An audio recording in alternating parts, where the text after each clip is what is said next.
You're listening to the Author Stories Podcast, bringing you the story behind the stories and the storytellers. Margaret White, Terry Brooks, Sheena Kamal, Matthew Quick, JT Ellison, Walt D. Williams, Brad Ford, Corey Doctorow, Brandon Sanderson, Robin Mock, Ernest Klein, Jim Butcher, Charlene Harris. Visit hankgarner.com for archives of all the shows. Today's guest is... Well, thanks for joining me again for the Author Stories Podcast, where I bring you the story behind the stories and the storytellers. Today, I am super excited to have Rick Riordan on the show with me today. His brand new book, The Trials of Apollo, Book 5 in the Tower of Nero series is out, available everywhere now. Welcome to the show, Rick. Thanks so much for having me. I'm excited to have you, Rick. We begin each show with the same question, and that question is, what is your first memory of wanting to be a writer or storyteller? Well, that's a good place to begin for sure. I think probably when I was in 8th grade. By that time, I had read The Lord of the Rings, which was sort of my gateway into the love of reading. I was a latecomer to that. And that was also the year that I had a wonderful teacher who introduced me to Greek and also Norse mythology. She read a story that I had written as a classroom assignment and encouraged me to actually submit it to magazines to see if I could get it published. I had really never given that any thought or even thought that that was something that a kid like me could do. But that was my first sense that, hey, maybe this is something I wanted to explore. I find it fascinating that that your gateway drug, as it were, was Tolkien. For so many people, Tolkien or Lewis or some of these fantasy stories really bring us into the love of reading and the love of knowing that stories can transcend time and place. What do you think it is about these types of stories, these fantastical stories, maybe even stories rooted in myth and and these older tales? What is it about us as humans that love these kinds of stories? Well, I think they provide us a distant mirror. It's a mirror that allows us to see things about ourselves that would be perhaps too uncomfortable to acknowledge in a more realistic story. The Greek gods, for instance, are very powerful, but they're also incredibly flawed. They are, in a way, the human experience writ large. So we can look at them from a safe distance, not feel threatened. We can even laugh at them when they get into trouble or say, oh boy, I would never do that. But they are acting out on a very huge canvas. A lot of the things that humans deal with, like what does it mean to be in a family? What do you owe your family? What does it mean to be courageous? And when do you have to stand up? And when do you not? What does love mean? These are big questions, and they're explored in fantasy in a way that makes them a little more accessible. Rick, you worked as a teacher, as an educator. What was it that drew you to that profession? Well, I mentioned that really my first foray into writing was because I had a great teacher. And I don't think it's any accident that after that sort of formative experience in my middle school years, I later became a middle school teacher. There is something that is absolutely invaluable about having that one teacher or those few teachers who really get you and understand and see you that can completely change a child's life. That happened for me. That's happened for countless of other people that I've talked to. There's always that one, or hopefully more than one, that really makes a difference for you. And I wanted to be that person, if I could, for the kids in the middle grades. I struggled in middle school myself. It's a terrible time for a lot of people. You're changing in every way you possible can, and it's difficult to know where you fit. I have a lot of sympathy for that age group. And so the chance to go back and be a teacher there and hopefully change lives a little bit for the better was very appealing to me. Well, and as a creative person, as a writer, it's funny to me because I ask people this all the time. We've done nearly 1,000 episodes of the show, and I ask people all the time if there was an adult, maybe a teacher or a parent who recognized that storytelling gene, if you will, in a kid and offered encouragement, because the days of a writer can be lonely, and you sit in a room or an office all by yourself making up stories about people that live in your head. And, those can be very dark and trying times. But invariably, we pull back to those times where someone recognized the gift and encouraged us. And that can go a long, long way to helping people get through the tough times of a creative life. Yes, absolutely. So, there may be writers out there who haven't had that experience and have persevered anyway, and that's admirable in its own right. But most of the people I have talked to that turned out to be writers can point back to somebody who made that discovery, or at least acknowledged, you really are good at this. You should consider doing this.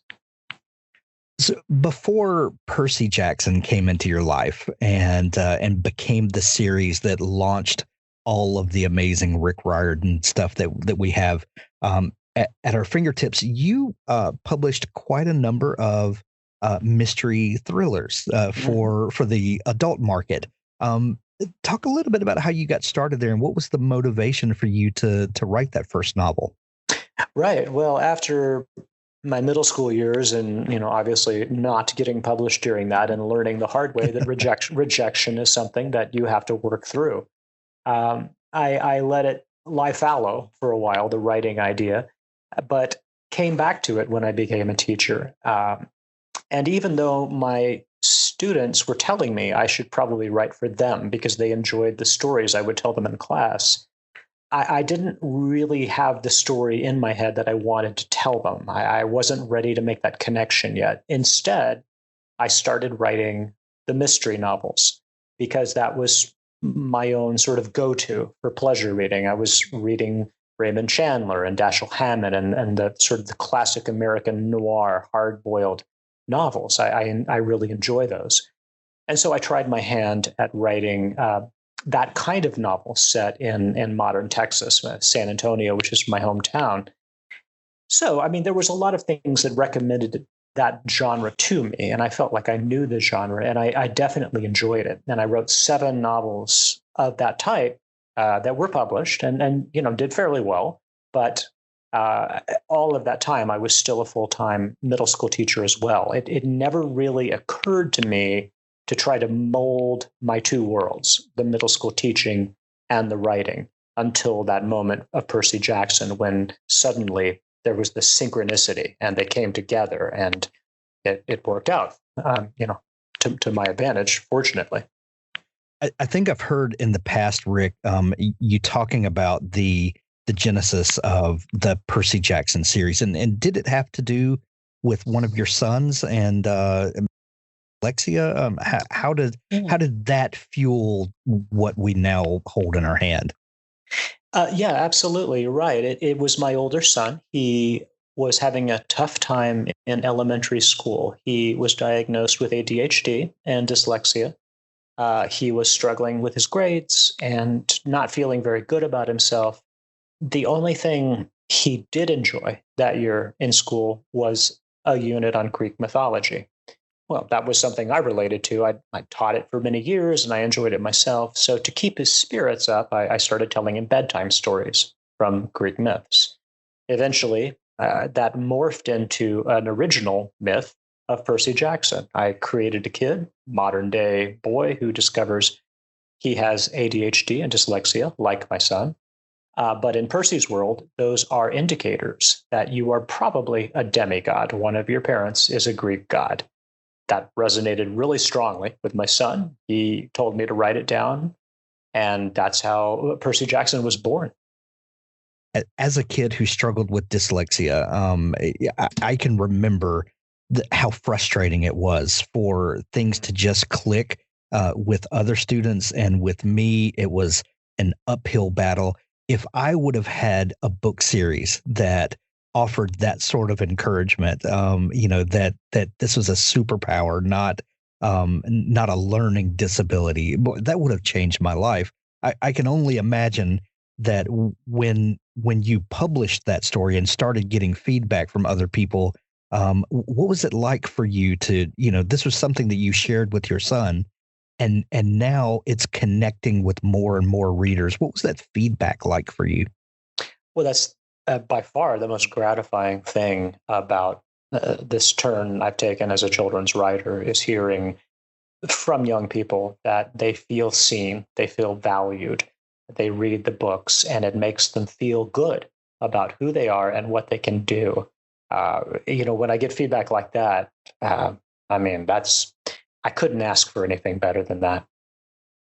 So as a writer who said that your influences were Raymond Chandler and the mystery series like that, did you and having written several of those novels beforehand, when you started writing for middle graders and young adults, did some of those influences and loves from mystery start seeping into this work that you're doing now? Oh, sure. It was actually great practice for writing for middle school. The idea of the snarky first-person narrator, which Percy is. I mean, that is straight out of the private eye genre. And at the time, it really wasn't something that you saw in middle grade fiction. Nobody was doing that. It was all third person. And so some people were saying, well, you can't do that. You can't have a first person middle school narrator. But of course, it made the voice very immediate and relatable to the kids. So that definitely followed through. And of course, the structure of mysteries are very tight. You keep the pages turning. You are unveiling the clues and the evidence in a way that keeps readers both puzzled, but at the same time engaged in the hunt for the truth. So that was also very helpful for me.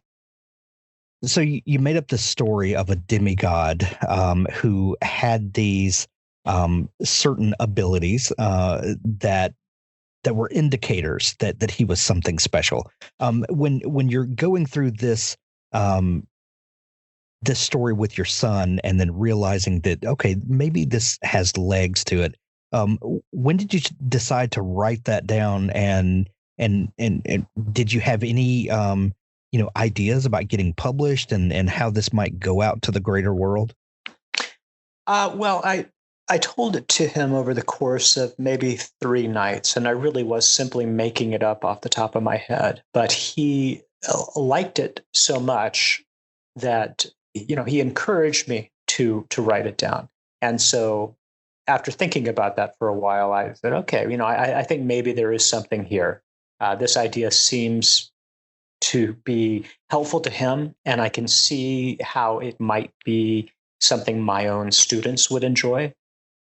So at that point, it started to snowball. And it really was a fairly quick write. Even though I was teaching full time and still writing the mystery novels, I still found time to do the Lightning Thief manuscript. I think I had it finished in about a year. And so, yeah, it was something that fairly quickly it became clear to me that I needed to try to find a home for this. How quickly did you realize that the Lightning Thief was not all of this story? I know that you said pretty quickly you realized that this was going to be a 5-book series. Mm-hmm. Did you have plans for that from the beginning? Did you know it was going to grow to be a full series that then spawned other series?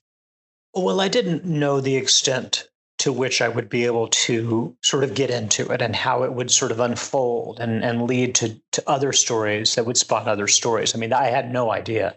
I did know that I wanted to do a series simply because as a reader, I prefer series myself. I like to get invested in the characters and then know there's another episode, if you will, that I can pick up and read. Standalones are great, and I love them, but they do seem like, well, okay, I got to know these characters. I read all this, I loved it, and now it's done, and there's no more, and that always made me sad. So I wanted the 5 books. Looking back on it, this is funny, but at the time I thought, oh yeah, sure, 5 books. I will be able to do pretty much everything about Greek mythology in a 5-book series. And of course, I was wrong. There are tons of stories that I wasn't able to get into the original series. And fortunately for me, there was lots and lots more material for the follow-up books. Papyrus Author was designed and developed with the modern writer's needs, wishes, and preferences in mind. From big structures right down to tiny details, every single feature of our software has been carefully and meticulously crafted in collaboration with authors. Take charge of your writing with the author interface, which gives you access to different elements of your story, such as characters' backgrounds and narrative structure.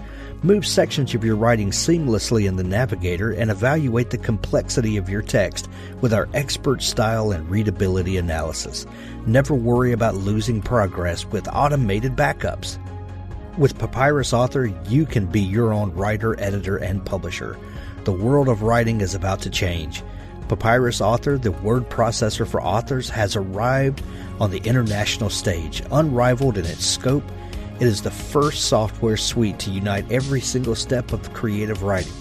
The vision behind Papyrus Author is to empower everyone with an idea to turn it into a great book for free. A word processing core that matured for over 10 years at its foundation, Papyrus Author goes beyond the text with its intuitive organizing layers for story, characters, notes, and research. The powerful style and readability analysis help raise manuscript quality. The inbuilt publication capabilities take the book directly to the reader with ebooks, docx, and print-ready PDF. Visit papyrusauthor.com to get started today. Authors, I have a fantastic new service to tell you about. It's called PubSite.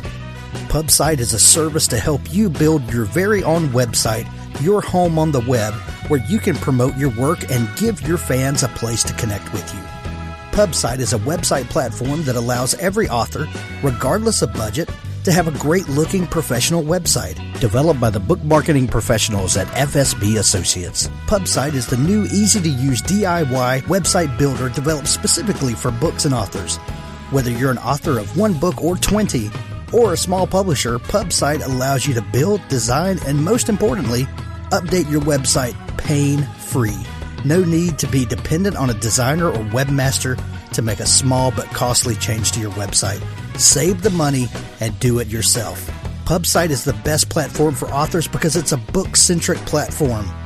PubSite was built just for authors and small publishers. Every design, feature, and layout is book-centric. They have customized designs for you to use. It's easy to build. No coding or HTML is necessary to create a stunning, professional-looking website with all the features you want. Get a custom domain name, yourname.com. It's simple to update. You can add all of your books, add a blog and a book tour, sell from any retailer, manage your email list and social media, and even do e-commerce.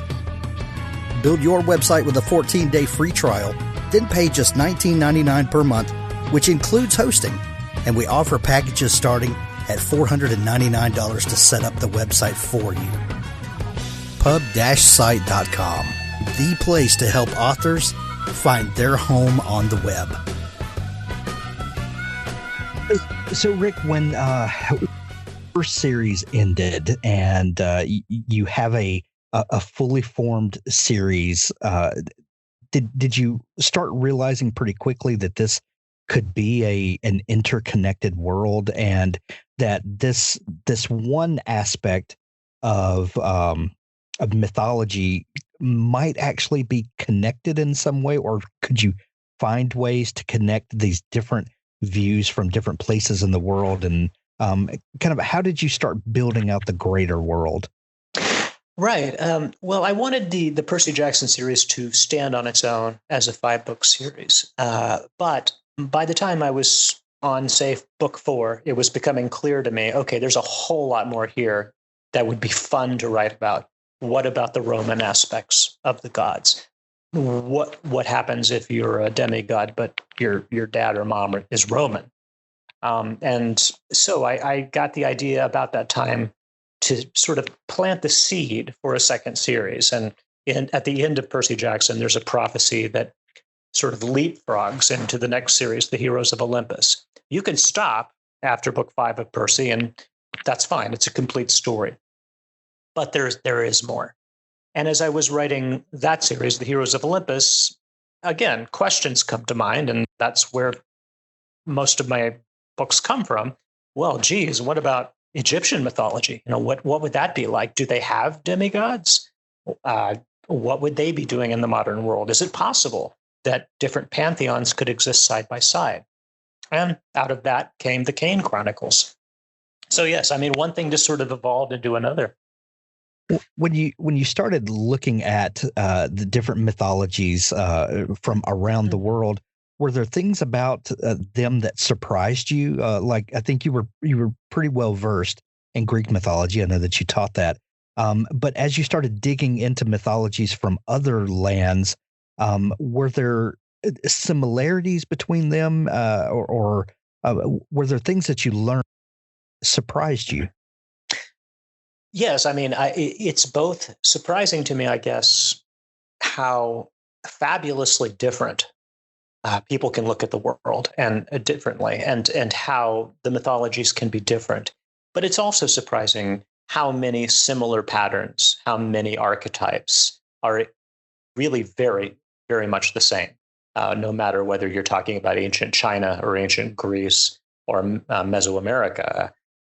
There seem to be these fundamental ideas that come up over and over and over again when you're dealing with mythology. So yeah, that was fascinating to me. I guess the biggest revelation I got from studying world mythology is that some of these mythologies really weren't mine to tell. Fans always ask me, would you write about Chinese mythology? Would you write about Aztec mythology? And although I love those stories, I'm not an expert, and I'm not from the culture where that was something that I grew up with. And so that was something that took me a while to realize. It may seem obvious, but to both respect and admire, but not to try to mine into that information. We've had a number of authors that are now writing series in the Rick Riordan Presents series, and doing some fantastic work there. That had to be exciting for you to, when you realize there are other stories to be told out there, maybe not by me, but it had to be exciting for you to build this thing and let other people come in and tell their side of it. Oh yeah, absolutely, and that's where the idea for the Rick Riordan Presents imprint came from. Is one, Disney saying, would you ever want to do a publishing imprint with us? And my realization that fans were very interested in having middle grade adventures like I was writing, but with other mythologies.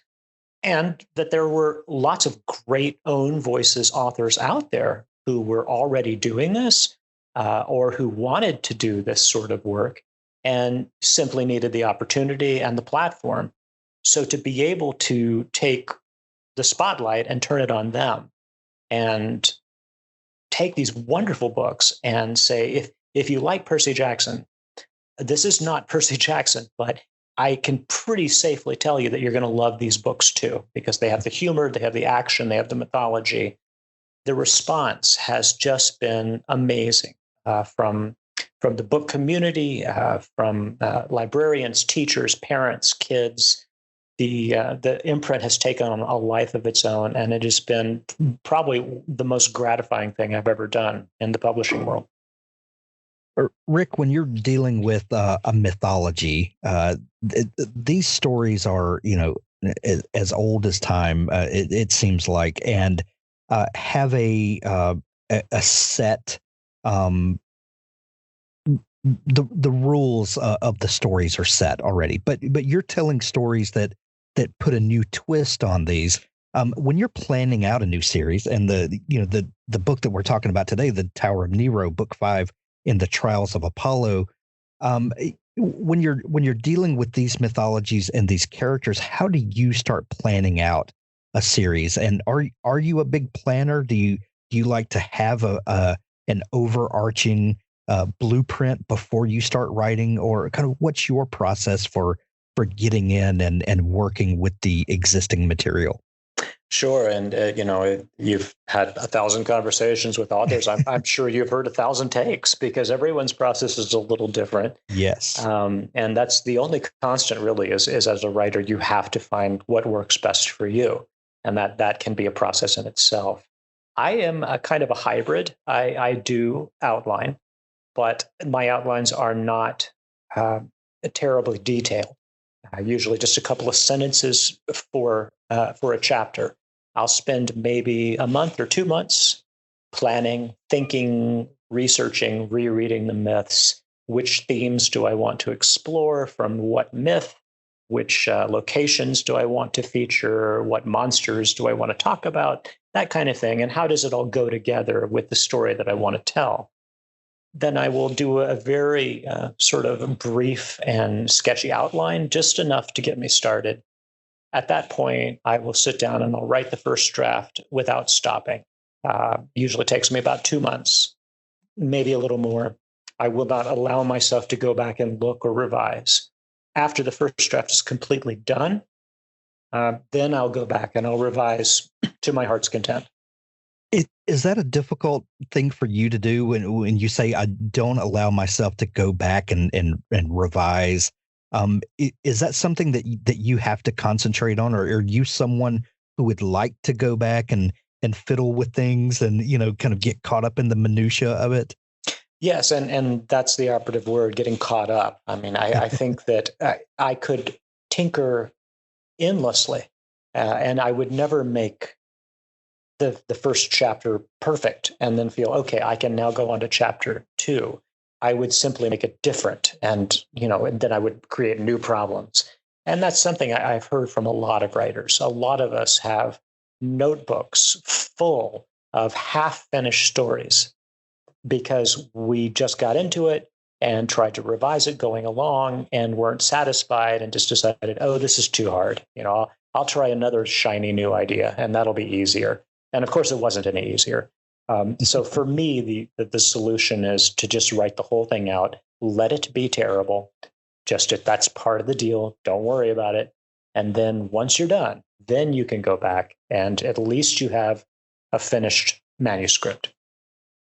Rick, I notice sitting beside you there is an acoustic guitar. Do you ever find yourself when you're drafting and you're just stuck and just don't, you don't know what happens next, and you just need, does the guitar offer a little creative break to allow your mind to go?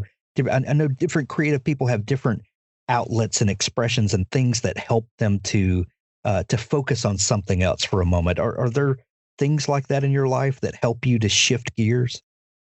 Sure. Music is definitely one of those. I'm not very good at the guitar, but I do enjoy it.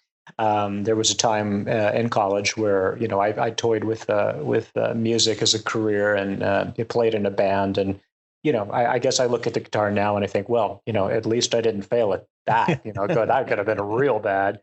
But sure, I enjoy picking it up, and it is a nice release just to be able to strum a few chords. And reading is another great escape, and travel. I think those are my 3 biggies: music, reading, and travel.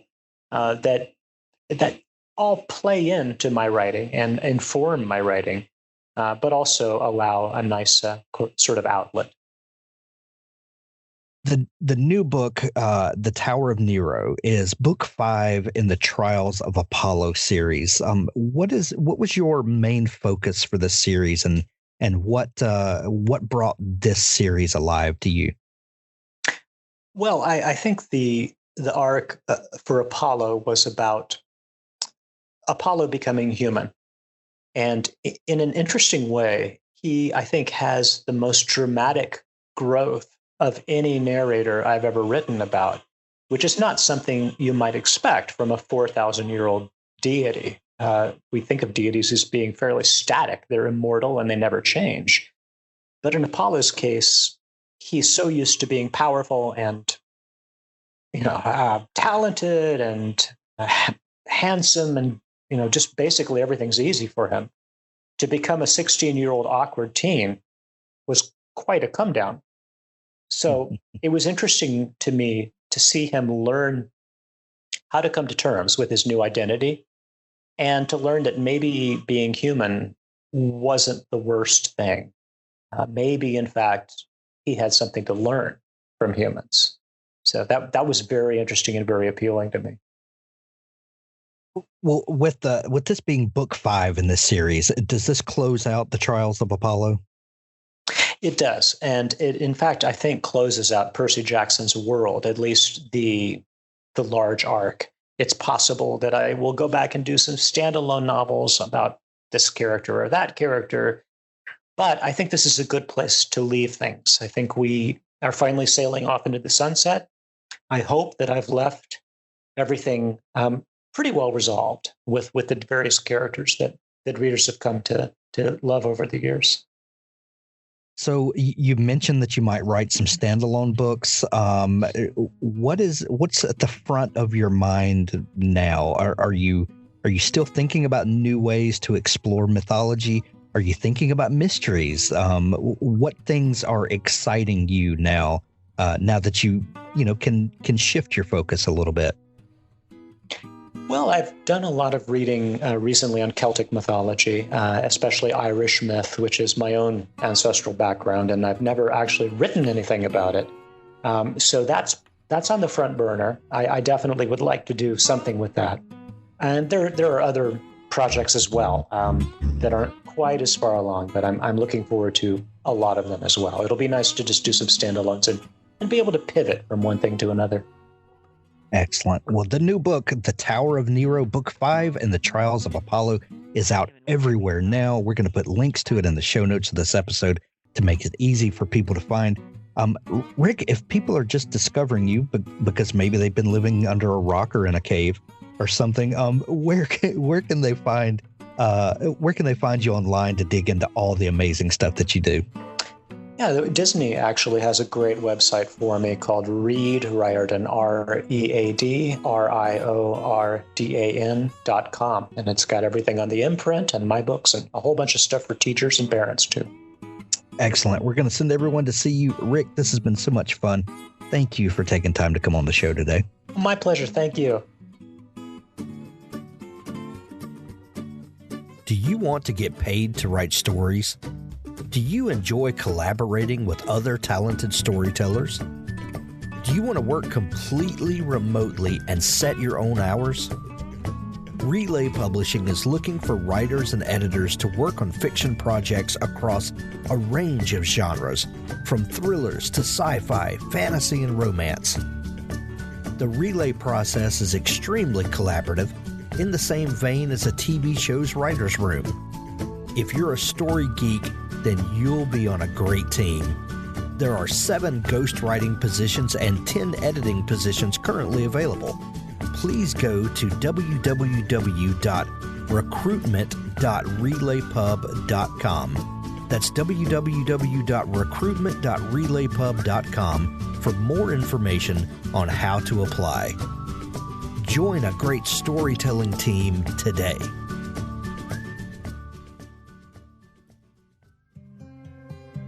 What Death Taught Terrence by Derek McFadden. Life is a journey. So is the afterlife. At the end of his life, Terrence McDonald must discover its meaning, or he'll be banned from the afterlife forever, and his soul will cease to exist. Join Terrence and those who love him on a poignant and unforgettable journey through a life at once wonderful and harrowing. Learn what Terrence learned. See what Terrence sees. By this provocative story's end, readers may even learn a thing or two about themselves. See why people are saying things like, Derek McFadden writes with an insight few can match. If you like the works of Mitch Albom, I think you'll find What Death Taught Terrence a worthy addition to your library, and the reading of it a life-affirming journey. I found the story immediately immersive, and it stuck with me long after I finished. What Death Taught Terrence by Derek McFadden, on sale now.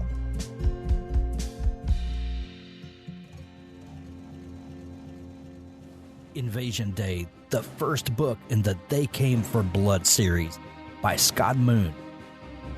David Osage is a dangerous man with a complicated past, but these days he's just trying to keep his head down, driving big rigs. One night he saddles himself with a hitchhiker, a nuisance who's more than she seemed, and that's when everything changes. No one was ready for an alien invasion. Death is raining from the sky, and the only questions left is, do you run, fight, or submit? For David Osage and his family, answering is as easy as giving the alien invaders the finger. Grab Book 1, Invasion Day, in the They Came for Blood series, and then follow it up with Book 2, Resistance Day, and Book 3, Victory Day. Available at Amazon.com.